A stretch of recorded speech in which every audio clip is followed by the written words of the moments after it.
Guidelines post yet again.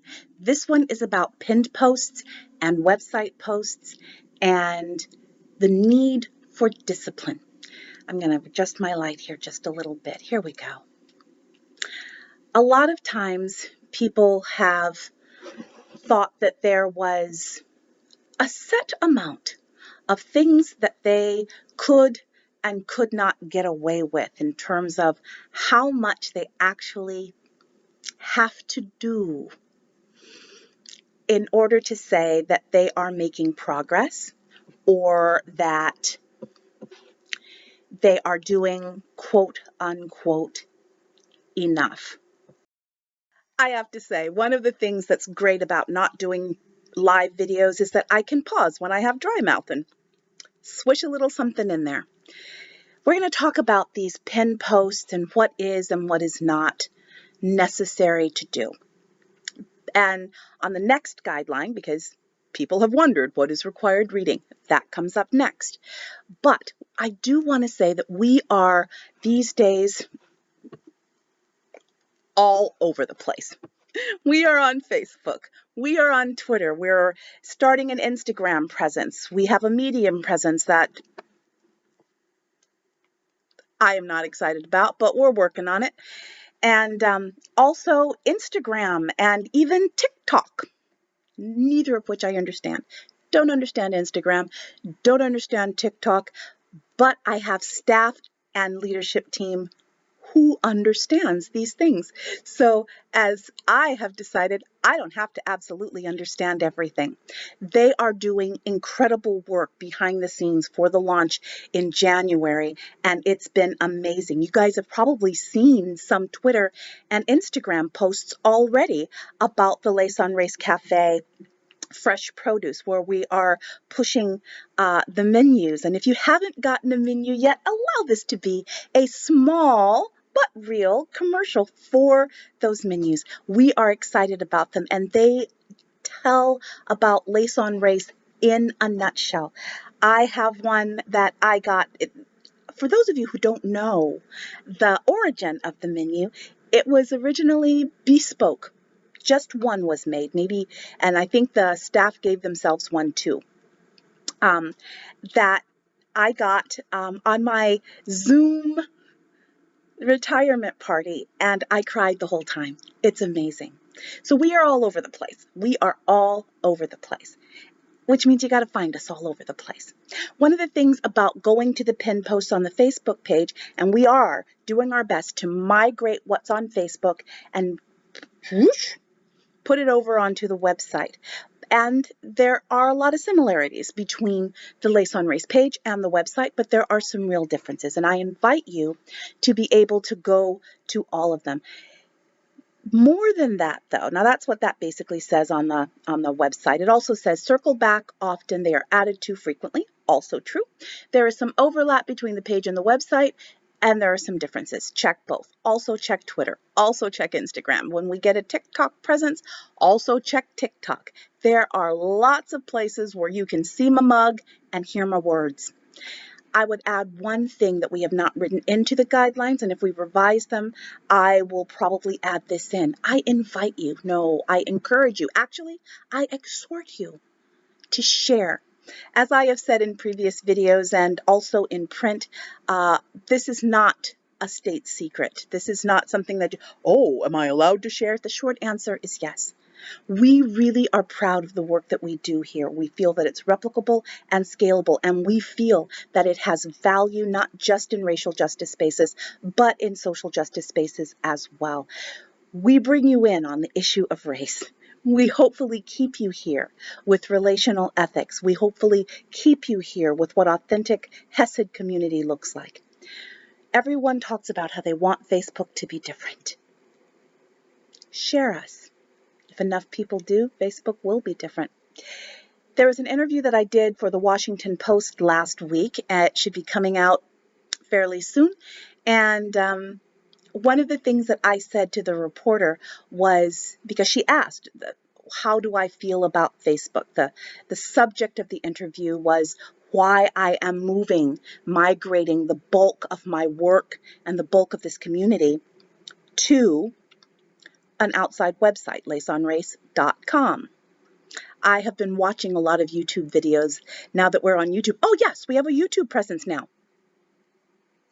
But one of the things that people make sure that they do is subscribe, follow me at the first part, and I might start doing that, but that just seems way more self-promoting than I want to do. But anyway, one of the things she was talking about, that she asked about, was how do I feel about Facebook? And I said, actually, I like Facebook. When I first joined it in 2009, one of the things that I had promised myself, and you guys are going to laugh out loud when you hear this. When I joined in 2009, it was after a high school reunion, and a lot of people wanted to keep in touch with me, and it's like, that's fine. And everybody was giving me their Facebook, and it's like, what's your Facebook? And they were calling me Jan or Janine, because that's what I used my middle name in high school. Jan, what's your Facebook? Don't have one. You don't have Facebook? It's like I told them I didn't have running water or a working refrigerator. Good Lord, do I really have to have Facebook?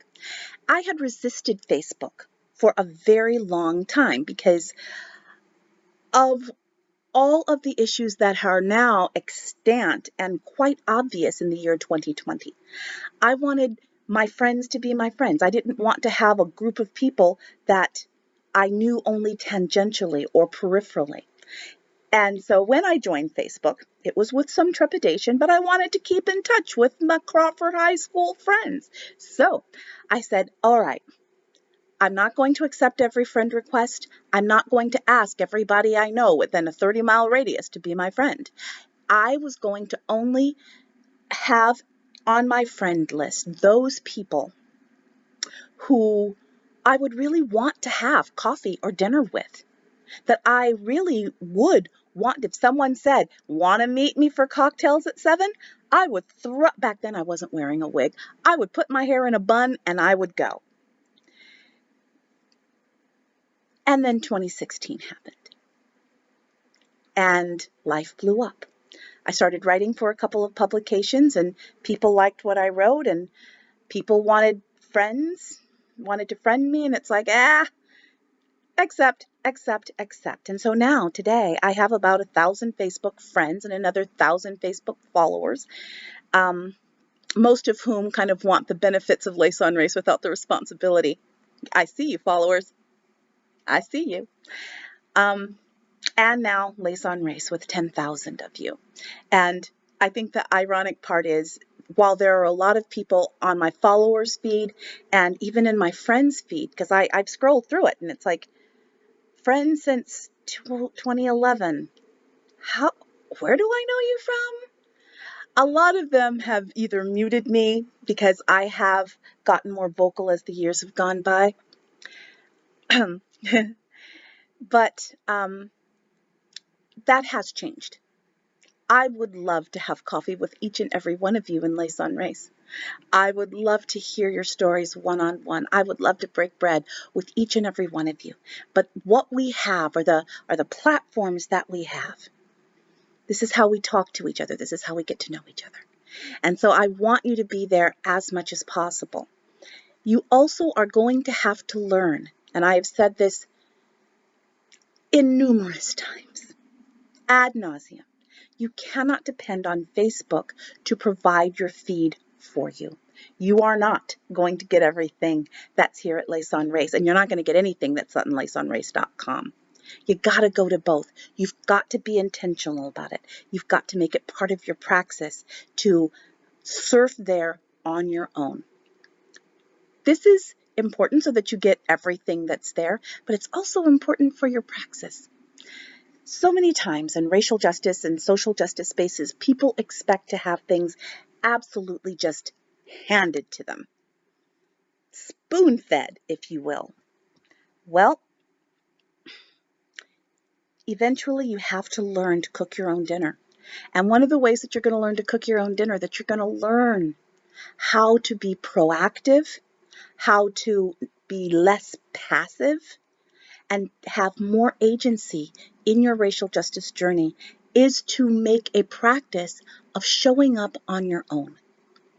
I get a lot of messages, and I actually see it a lot on the boards where people are actually sometimes a little bit indignant. I didn't see that. You're talking about a post I never saw. Well, it's not in lockdown mode. If you showed up, you'd see it. Assume that on a good day, Facebook is giving you maybe 10 to 25% of the content that's actually here. As I have said before, I am the biggest fan of Lace on Race. I happen to love Lace on Race. I wake up in the morning, first thing I do, Lace on Race. Brush my teeth at night before I put the blanket over my head, because sometimes I really like that. I like it really dark. Before I lay my head down to sleep, check the feed. I do not get Lace on Race in my personal feed. I rarely do.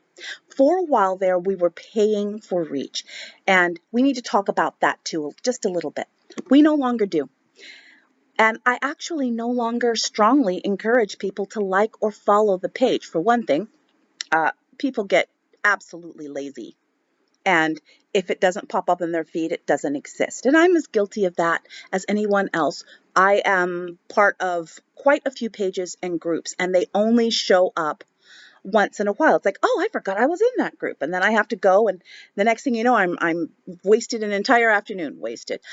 I've given an entire afternoon to looking at what Black Therapist Rock is saying, or looking at any one of other rug hooking websites or pages.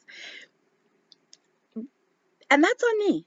That's on me. It's like, oh my gosh, this is quite the controversy. A lot of times in groups, what pops up on my feed is a response to something that happened days or weeks before. And it's like, I do not have the context for that. Why is someone vague booking about that?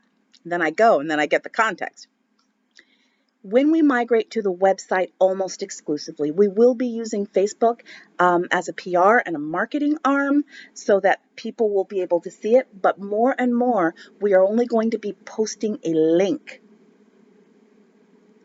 to the website. We are not going to be giving you full text. And right now, it's an interesting phenomenon that the website, because we cross-post right now. If we post to the website, we also post to the page.